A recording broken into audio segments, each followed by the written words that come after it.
All right, welcome. Today we're going to talk about a really sneaky idea, something that trips up so many traders, even the ones who've been at it for years. It's this dangerous illusion, right? It feels fantastic, right up until the moment it completely wrecks your account. Yeah, we're talking about the survival paradox. So let me just start with a question. Is a 90% win rate a good thing? I mean, on the surface, it sounds incredible, right? Winning 9 out of every 10 trades, that has to be the path to success. But what if I told you that chasing that number, that exact number, could be the single biggest mistake you ever make in your trading career? And this quote right here, wow, it just sets the stage perfectly. You don't go broke because you lose often. You go broke because you lose once too much. See, it's not about the frequency of your losses. It's about the size of that one big loss, the one you didn't plan for. Just keep that in the back of your mind as we dive into this, because it's key to understanding why a high win rate can be so deceptive. Okay, so that brings us right into our first section. We're calling it the 90% win rate myth. And yeah, we're about to challenge that very common belief that a higher accuracy always automatically means you're going to get better results. So here it is, the core idea. And I know it sounds a little crazy. A 90% win rate can absolutely be a death sentence. Seriously. This is especially true when you're dealing with strategies that have what's called asymmetric payoffs. All that means is your potential losses are way bigger than your potential gains. You see this all the time in certain strategies like selling zero DTE options. You know, the 0 days to expiration stuff? And you've heard this story a million times, I'm sure. Some amazing system just looks perfect. It's printing money day after day for weeks, maybe even months. You start to feel invincible, like you found the Holy Grail. And then poof, in one single afternoon, it all vanishes, the whole account. And here's the kicker. This isn't just a case of bad luck. It's a deep, fundamental misunderstanding of the actual risk you were taking the whole time. So, why does this happen? Where does this misunderstanding even come from? Well, it's because people get two very different kinds of probability completely mixed up. And that leads us right into our next section, what you track versus what actually matters. Okay, look at this, because this is the whole thing right here. On one side, you've got the probability a trade wins. That's your win rate. It's the shiny number everyone loves to track and brag about. But on the other side, you have the probability your account survives. And this is the most important thing I'm going to say.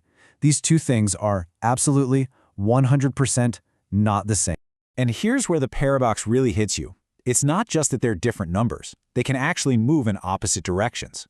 Think about that. You can literally tweak your strategy, push your win rate higher and higher, feeling smarter and more successful with every single trade, while at the exact same time you are unknowingly cranking up your chances of a total and complete blowup. It's wild.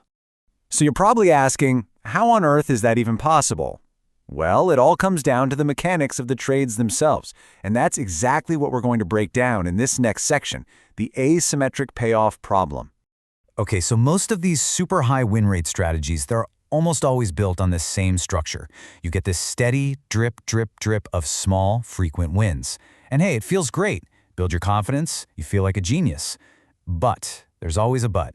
The trade-off is that you are exposed to a rare but absolutely catastrophic large loss. And your account balance, it doesn't care one bit about those 90 small wins.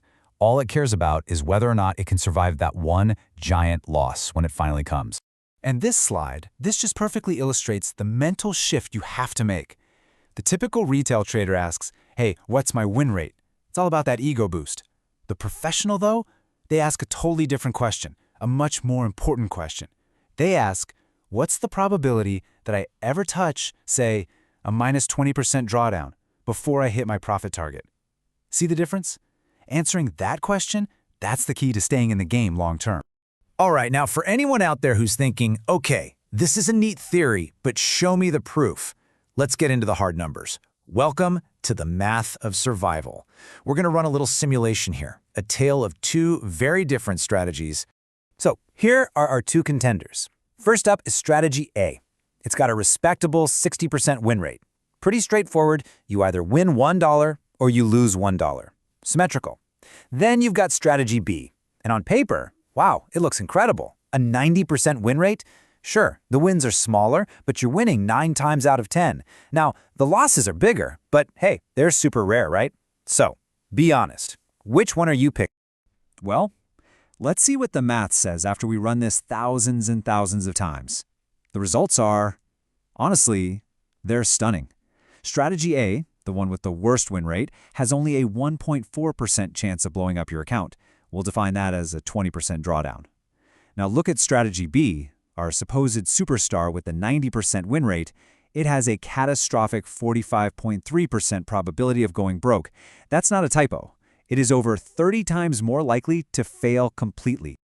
So let's just let that sink in. Higher win rate, lower survival. The strategy that looked better on the surface directly led to a much lower chance of survival. And look, this isn't my opinion. It's not some abstract theory. That's just the math. Okay, so now that we know the problem, what's the solution? How do we actually avoid falling into this trap? Well, our final section is all about that. It's about thinking like a pro, and that means shifting away from what we'll call comfort metrics to real, actual risk metrics. So instead of just obsessing over your win rate, here are 3 things that pros actually track. Number 1, your maximum loss relative to your average win. I mean, if one single loss can wipe out your last 30 wins, you've got a serious problem. Number 2, the probability of hitting your daily or monthly drawdown limit. You need to know those odds. And number 3, the time it takes to recover after a major loss. See, how these are all focused on resilience and survival, not just accuracy? And we can actually give a name to these misleading stats. Let's call them comfort metrics. A comfort metric is basically any statistic, with win rate being the classic example, that makes you feel good. It makes you feel smart, confident, in control, but all it's really doing is hiding the true risk you're taking. I love this analogy. It's like the sugar high of trading data. And that really brings us to the ultimate takeaway here. It's about the mindset. The retail mindset, it optimizes for feeling good. It's about chasing that dopamine hit from a high win rate. But the professional mindset, it optimizes for something way more important, making sure you are still in the game, that you're still trading next month with your capital intact, ready for the next opportunity. That's the whole ballgame. So we'll leave you with this one question to really think about. Take a hard look at your own strategy, the metrics you follow, your entire mindset, and ask yourself, honestly, are you optimizing for comfort or are you optimizing for survival?